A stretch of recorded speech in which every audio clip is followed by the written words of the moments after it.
Hi friend, কেমন আছো তোমরা? আশা করি তোমরা সবাই অনেক ভালো আছো, আর আমরাও সবাই অনেক ভালো আছি। দেখতেই পাচ্ছ, কারণ আমাদের আজ পরীক্ষা শেষ। পরীক্ষাটা শেষ হয়ে গেছে, তাই সবাই হাসছে, মন খুলে হাসছে। আর সূর্যের চোখ থেকে জল বাড়িয়ে গেছে, আনন্দের চোখ থেকে জল বাড়িয়ে গেছে।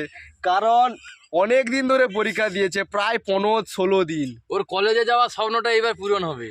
তারপরে ও কাজে ঢুকে গেছে, আর আমাদের ভগবান, ওর এখনো পরীক্ষা শেষ হয়নি, এখন ছোট আছে। আচ্ছা, ওরও শেষ হয়ে গেছে। তাই ভাবলাম একটা নতুন ইউটিউব চ্যানেল খুলি, তাই জন্য একটা ইউটিউব চ্যানেল খুললাম। আর তোমরা একটু সাপোর্ট করো, যাতে আমরা अबे जल्दी बोल, कल सुबह पनवेल निकलना। অনেক বড় ইউটিউবার হতে পারি। জায়গাটা খুব সুন্দর, তাই জন্য ভিডিও বানানোর জন্য চলে এলাম। তোমরা ভিডিওটা ভালো লেগে থাকলে একটা সাবস্ক্রাইব করে লাইক করে দাও। দেখা হচ্ছে পরের ভিডিওতে।